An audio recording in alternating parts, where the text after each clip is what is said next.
Hello everyone, this is Mark again from Smoky Mountain Station. We are part of the whistleblower movement, and today we are talking about episode 2 of the origin of COVID-19. And again, we call it the Chinese Communist Party virus or CCP virus. We thank for your interest in terms of looking at our first episode, and we got some very good questions from our listeners. One of the questions is, we showed a very extensive timelines, and a lot of the information is not readily available from English websites. And for example, one of the listeners asked us, how do we know that late December, the top Communist Party member has already been taking this HCQ or hydroxychloroquine as a way to prevent them from getting COVID-19 virus? How do we get that information? Let me give you some background in terms of our information source. To get that, you need to know a little bit more about the whistleblower movement and its leader. His name is Miles Guo, and this is Mr. Guo's photograph. And his Chinese name is Guo Wengui, last name is Guo, and he's a billionaire in exile from China and the number one enemy of the Communist Party of China. We'll show you why from a Stanford study in the next slide. But let me first tell you what Mr. Guo has done and how he has got his very reliable sources about Chinese Communist Party, which, to the people outside, it's very mysterious. You don't know how decisions are made, and you think the Communist Party is just this organization that covered the entire China and exerting its influence throughout the world. But Mr. Guo had, before he fled China, he has set up a few very well-known companies within China, owned a few landmarks in Beijing. He's a close friend with several previous secretaries of the Communist Party, very powerful people and their families. So he has a lot of insider information about the party. And from the outsider standpoint, you think CCP is just a single organization that's very evil. They make coherent decisions and controlling totalitarian regime. But in fact, within the party, there are, like anywhere in politics, there are different fractions, and there are people with good conscience that they are willing to share information with Mr. Guo. And that's how he got a lot of reliable sources. One of the good example of how Mr. Guo has, reliable sources is the HNA group, which is Hainan Airline Group. At one time, it was one of the top, the largest privately owned company in China. Back in 2017, HNA was at its peak, and Mr. Guo has exposed it as a front organization for several top party members, for example, Wang Qishan, for money laundering purpose. He showed the exact control structure within the company that nobody else has known at the time. And also he predicted that the company would effectively go bankrupt. And lo and behold, this year, because the company is in huge debt, Chinese government decides to take over the company. So essentially, all the billions and billions of dollars was laundered away through corruption. And also, Mr. Guo predicted that the one of the co-founders of HNA, the most powerful guy, Jian Wang, would be murdered. And indeed, that's what happened. And Mr. Guo showed evidence, even though the CCP was saying it's an accident. And Mr. Wang was killed in an accident. Rather, it's a murder. He has made time and time again a lot of very bold predictions based on his intel from within China at top level, and all of them at the time you would think this is crazy, but eventually it occurred. And it's with the same source that we know some of the top party members back in December last year, started to take hydrochloroquine. And Mr. Guo started the whistleblower movement globally among Chinese people since 2017. And now there are many, many Chinese followers following him. Unfortunately, Mr. Guo's, most of his broadcasts are in Chinese. That's why, there are not a lot of readily available sources for you to access it. And that's one of the the reason for us to make this English channel and to share the information with you. And we also will share with you the YouTube document or video giving you more information about Mr. Guo and the reliability of his source. And another important landmark of the whistleblower movement was Mr. Guo established the new federal state of China on June 4th, 2020, and with the aim to take down CCP. The primary reason for that is, for any Chinese, we can question whether the CCP is a legitimate government. Because before they took over China, they mentioned that they would implement full democracy. They would give people voting rights to vote for the leaders. And you know what happened over the past 70 years. That never occurred. CCP was never elected to be leading China. But now they try to say that CCP is equal to China, or for any Chinese that don't agree with CCP, then they are anti-Chinese. That is the most ridiculous claim one can imagine. And as such, the whistleblower movement has been gaining support for all the people that's longing for freedom, all the Chinese people that longing for freedom and democracy in China. And we would like your support and working with you to give the Chinese people freedom and democracy. And we strongly believe that by doing so, we will in turn give the freedom and prosperity to the people in the United States as well, by giving a lot of the job back, by having mutually beneficial relationship, and eliminating all the propaganda coming from the CCP.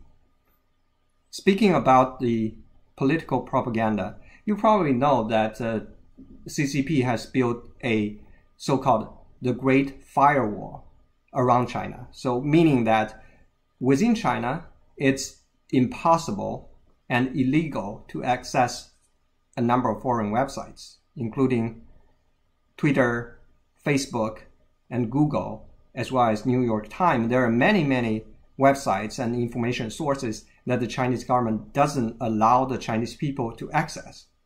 But they are very good at taking advantage of the free word and the freedom of speech. In fact, the Chinese Communist Party owns a lot of socket puppets to spin information and to disinform the people in the United States.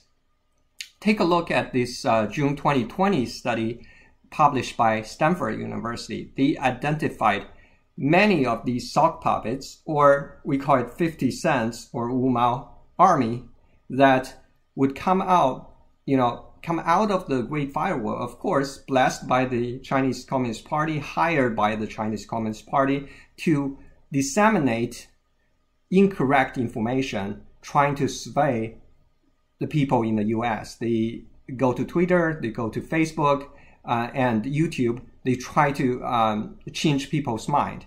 And they analyze the top 4 most important topics that these socket puppets from the CCP were talking about. And in fact, Mr. Guo Wengui, or Miles Guo, as I mentioned, was their #1 target out of these 4 different topics. And the other topics are Hong Kong protests, COVID-19, and things about Taiwan. As you can see, all these are important things that the CCP were very afraid of.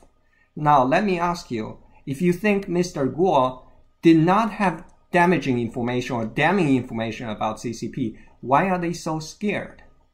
So there is a very strong reason, besides the track record, that he has been a very reliable source, and also because the CCP are treating Mr. Guo as the #1 enemy. That's the precise reason you need to listen to him and listen to the whistleblower movement. Now, coming back to the virus, we talk about a very important scientist that fled from Hong Kong P3 lab, Miss Yan Li Meng. She has shared a lot of information about how the Chinese government covered up the origin of the virus, and she has been accusing the CCP P4 lab, saying that the COVID-19 really is a virus that's coming from the bioweapon program within that P4 lab. How are we so sure about this, and why should we trust Miss Yan? Miss Yan, as I explained in the previous episode, she's a frontline scientist at the P3 lab, which is a WHO reference lab in Hong Kong. And this lab is one of the most respected labs in the world working on coronavirus. And the director of the lab, Professor Malik Paris, he's a advisory board member with WHO and directs this WHO reference lab. In the meantime, he has extremely close interaction with a number of P4 and P3 labs, including the P4 lab in Wuhan. That's where Ms. Yan was talking about, where the virus was leaked out of. And Ms. Yan's husband is from the same country as Professor Malik, from Sri Lanka. And her husband is the top assistant for Professor Malik. And they have talked about experiment. They have performed prohibitive experiment or illegal experiments working on some very, very dangerous viruses that's not supposed to happen in P3 lab. It can only be worked in P4 lab. But because of these collaborations, they see a pattern of how this lab in Hong Kong was supporting the bioweapon activities within China in that Wuhan lab. And also they have the expertise and evidence to support that the virus definitely doesn't come out of the vaccine program. It's not coming from a animal intermediate, but rather it's developed intentionally. Ms. Yan shared this very interesting piece of information about a big cold room within this P3 lab and a number of very dangerous viruses they hold and the experiments they are conducting. I strongly suggest you to look at this, and because she has been working on the front line in this P3 lab, she has all the information. And also, given their close interaction, and Ms. Yan is the only Mandarin speaker in that lab, she has been communicating, helping to facilitate the communication between mainland China, the P4 lab, and the P3 lab. Just to give you some additional information, people in Hong Kong, they speak Chinese, but it's a different dialect. It's Cantonese that people speaking Mandarin typically would not understand. That's why Ms. Yan has a lot of insider information. She serves as a bridge in a lot of the cases. Now, another thing that's really worrisome we want to bring to your attention is that Mr. Guo has warned the US and the free world about CCP's recent very dangerous activity besides leaking and intentionally allowing the COVID virus to spread all over the world. This is that CCP has been helping several other countries, its close allies, to build up P3 labs. And why are they doing that? You know, you must question this. Why are they doing so many P3 labs? And are these countries like Iran, North Korea, Pakistan, are you comfortable with them having P3 labs? And think about Hong Kong. In the Hong Kong P3 lab, they were doing all kinds of dangerous viruses that they were not supposed to operate, and they were playing around with it and weaponizing these type of viruses. And are you comfortable with Iran or North Korea having these type of viruses, those are much more dangerous than nuclear weapons. So at least we have evidence. For example, they almost completed a P3 lab in Iran with the same type of level and setting as the lab in Hong Kong. And they are building a P3 lab in Egypt. In another country in Middle East, they're building a P3 lab that's 300 meters on the ground, and the framework has been finished. They have also just completed a P3 lab in Pakistan, and in North Korea, there's another lab that's under construction. And the source for Dr. Guo indicated that their primary target, of course, is the United States, and their secondary target would be Israel and Jewish people. We would like to warn you about these, and it's rather unfortunate that U.S. has not taken any actions against this CCP virus, and that basically has emboldened the Communist Party, and they think they can use the virus or more viruses to control the world by working with their evil allies. It's very unfortunate that the interest of the Wall Street and the corporate of America is so tied up, and they are in bed with the Chinese Communist Party because they are perfectly happy with the Chinese, the regular Chinese, the deplorables, getting enslaved by the party so long as they can make money for these big corporations or the Wall Street. I think that's playing a very critical role of how U.S. is not taking stronger actions against the Communist Party. Here are some evidences about the cooperation between China and its allies. For example, China and Pakistan. This background image is the P4 lab in Wuhan. This is where Mr. Yan was accusing the COVID-19 virus was leaked from. And another thing is the Chinese government has announced that they are setting up P3 labs in all provinces in China. There are 31 provinces in China. Imagine how many new P3 labs are going to be set up. Why do they need these labs? Do they have suitable operators?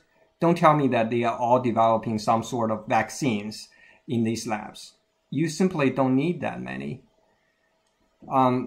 Finally, I want to emphasize that, the origin of this virus, the likelihood of the virus is coming from a weapon program. Just think about it. Is it natural to see a virus that would be asymptomatic for 14 days while being very effective in being passed around? There's no virus acting like that.